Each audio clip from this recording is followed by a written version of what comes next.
you had come into contact with that motor vehicle, that there was an individual still inside of it, a deceased individual?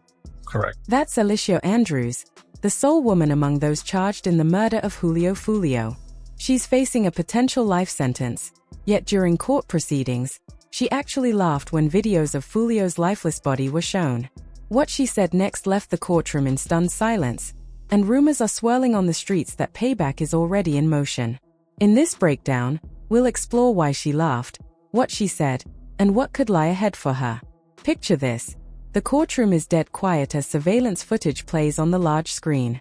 Over 100 rounds were fired in a Tampa hotel parking lot in the early morning hours. The victim, 26-year-old Jacksonville rapper Julio Foolio, legally named Charles Andrew Jones II, was celebrating what would tragically be his final birthday. As prosecutors detailed the violent ambush and displayed the disturbing footage, something shocking happened in the defendant's seat, and the internet erupted. Alicia Andrews, just 22, with no known gang affiliations or street history, sat beside her lawyer, not looking remorseful or anxious, but laughing, smiling, and even touching up her makeup as if preparing for a photo shoot instead of facing a possible life sentence for first-degree murder. The moment, captured in crystal-clear 4K on October 22, 2025, during day one of her trial in Hillsborough County Court, quickly went viral. Hip-hop blogs, including Daily Loud, shared the clip, and it quickly racked up over 751,000 views, sparking intense reactions across social media. The clip didn't just get views, it exploded online. Cledge Kid's post alone pulled in over 826,000 views, and the comments sections went wild. People called her behavior cold, unbothered, and downright disrespectful, especially as the footage showed evidence of a young man fatally attacked. So who exactly is Alicia Andrews? How did a young woman with no ties to Jacksonville's violent gang scene end up implicated as a key figure in one of Florida's most infamous rap-related murders? And why on earth would she laugh while the prosecution described what they called a brutal ambush, leaving Julio Foolio dead and 3 others injured by gunfire? To make sense of this, we need to go back to the beginning, a world where rap lyrics weren't just music, social media posts could literally paint a target on your back, and where being romantically involved with the wrong person could allegedly drag someone into a meticulously planned conspiracy. Authorities claim the plot was executed with clockwork precision on June 22, 2024. That day, Julio Foolio shared his birthday plans on social media. A pool party set to start around 5 or 6 p.m., with instructions for anyone who had the address to show up, and for anyone who didn't, to DM him immediately. Prosecutors argue this essentially broadcasted his location to the people who would carry out the attack. The 26-year-old rapper, who had already survived multiple attempts on his life, was in Tampa celebrating far from his Jacksonville territory, where a violent feud between his crew, 6 Block, and rival factions, ATK and 1200, had been ongoing for nearly a decade. This wasn't just another neighborhood beef, it was a full-scale gang war, which had already claimed more than 30 lives since the early 2010s. The conflict had been blown up online through diss tracks and social media, with rival rappers taunting their fallen enemies, dancing on graves, and turning real-life killings into viral spectacles. On that fateful night, Foolio kicked off his celebrations at Teaser Strip Club around 9 p.m., then made his way to Truth 18, nightclub on Bush Boulevard for the after-hours scene. He was streaming live on social media, sharing his location, and surrounded by his closest friends, enjoying the night without a hint of what was about to unfold. We can't do it.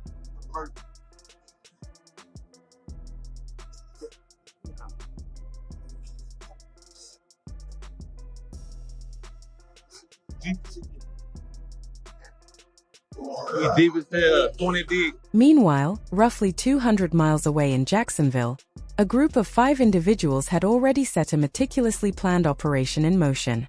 The plot had been in the works for days, involving surveillance vehicles, modified firearms with brass catches to hide shell casings, and ski masks bought specifically for the attack. According to prosecutors, Alicia Andrews wasn't some street-savvy gang member. Born on February 9, 2003, she had no criminal record, no reputation in Jacksonville's gang scene, and nothing to indicate she was part of that world. Her only tie came through a romantic relationship. She was dating Isaiah Chance, a 21-year-old confirmed member of ATK and 1200, the same gangs locked in a long-standing feud with Foolio's crew. Cell phone data and surveillance later revealed that Andrews and Chance had driven a silver Chevy Cruze on June 22 from Jacksonville to Tampa, effectively acting as spotters, tracking Foolio's movements throughout the evening. They followed him from an Airbnb, which had kicked out his crew for overcrowding, to the strip club and then the after-party, sending live updates to the shooters who were riding in a black Chevy Impala. Messages recovered from Andrews' phone included inquiries about booking an Airbnb in Tampa, which prosecutors argued showed she was actively helping coordinate the attack. License plate readers confirmed both cars traveling together on I-75 with no stops, suggesting a direct drive with lethal intent. However, her defense painted a very different picture. They argued that Andrews believed the trip to Tampa was simply a romantic getaway, a chance to reconcile with her on-and-off boyfriend in what they described as an abusive relationship. Her legal team, led by Life Malcolm, insisted her involvement was innocent and unconnected to any criminal plan. Attorneys Jeremy McClimmon and Life Malcolm attempted to introduce evidence of domestic abuse, portraying Andrews as a victim who had been coerced or manipulated by Chance into going along for the ride, unaware that it was part of a deadly plot. However, in August 2024, Judge Michelle Sisko rejected this argument, ruling that Andrews did not meet the criteria for a duress defense under Florida law, which requires an immediate threat and no reasonable way to escape.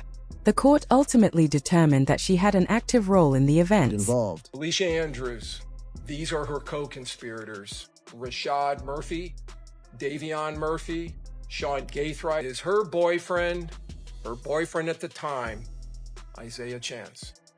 These were the 5 conspirators. After a major court decision stripped Alicia Andrews of one of her key legal defenses, her team was forced to switch strategies, claiming she didn't know about the setup and that her presence near the scene was pure coincidence. The night it all went down, Foolio and his crew had already been kicked out of an Airbnb for rolling too deep. Around 4:30 a.m. on June 23, they pulled up to a Home 2 Suites near the USF campus in Tampa. Foolio was in the passenger seat of a Dodge Charger, his boy Xavier Edwards driving, and another close friend, Gino Norris, in the back. Moments later, 2 more cars filled with his entourage followed them into the hotel entrance. What happened next was caught on multiple cameras, including a Tesla's built-in security system, showing angles of what prosecutors would later describe as a cold, calculated ambush. According to the prosecution, this wasn't random. It was a carefully orchestrated plan to execute Foolio. A silver Cruze, driven by Chance with Andrews riding shotgun, circled the hotel, allegedly scouting the area and confirming Foolio's exact location for the shooters. Within seconds, a black Chevy Impala rolled up. 3 masked men jumped out, 18-year-old Sean Gaithright, 30-year-old Rashad Murphy, and 27-year-old Davion Murphy, all dressed in black with rifles modified to catch bullet shells, leaving almost no evidence behind. Over 100 rounds of gunfire tore through the Charger, ripping holes through the windshield and doors.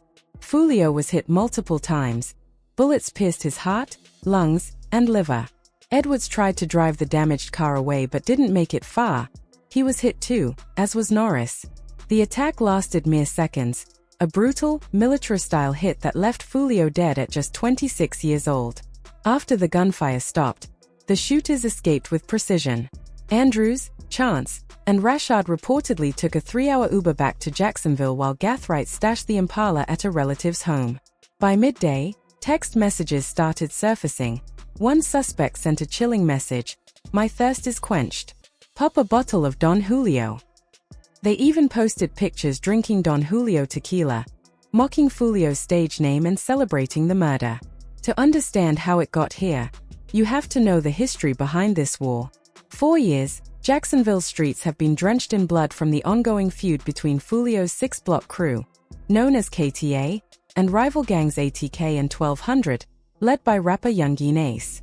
The beef started years ago after Foolio's cousin was killed in 2017. A year later, Ace himself was ambushed. 3 people died that night, including his brother. That tragedy sparked years of retaliation. Both sides turned their violence into music. Foolio dropped tracks mocking the dead, including When I See You, where he mentioned slain ATK members by name. Ace clapped back with Who I Smoke, a viral hit that used a pop song sample while naming Foolio's fallen friends. These weren't just songs, they were declarations of war. Foolio's taunts went beyond lyrics. He filmed videos at grave sites, poured champagne on burial plots, and turned death into entertainment. In response, ATK promised revenge, a cycle that would take dozens of lives and even spill over to innocent people. By 2025, more than 30 people had been killed in this beef, including teens and bystanders. Foolio himself survived several assassination attempts before the night in Tampa finally caught up to him. Just months earlier, he'd been shot at while leaving his home in Jacksonville but bragged online that he couldn't be touched. He ignored his mother's pleas to walk away from the streets and kept posting his location online, until the day everything ended. Police moved fast after the murder. Surveillance footage, phone data, and ballistics tied 5 suspects, Gathright, Rashad and Davian Murphy, Isaiah Chance, and Alicia Andrews, to the killing. Prosecutors are seeking the death penalty for the 3 shooters, while Andrews faces life in prison if convicted. Her lawyers argue she wasn't part of the gang and didn't know what was happening, but prosecutors insist she was the lookout who helped track Foolio's final movements. The trial began in October 2025, drawing national attention. Prosecutors described a vortex of high-powered rifle fire and showed footage of the entire ambush from multiple angles. The defense countered that Andrews was manipulated by her boyfriend and had no idea what she was caught up in. Whether she was a willing accomplice or an unaware bystander remains for the jury to decide. But one thing is certain, this murder wasn't random. It was the bloody climax of a decade-long feud fueled by rap lyrics, revenge, and pride. Even after Foolio's death, the violence hasn't stopped. In early 2025, a 7-year-old boy was killed when gunmen opened fire in another retaliatory shooting.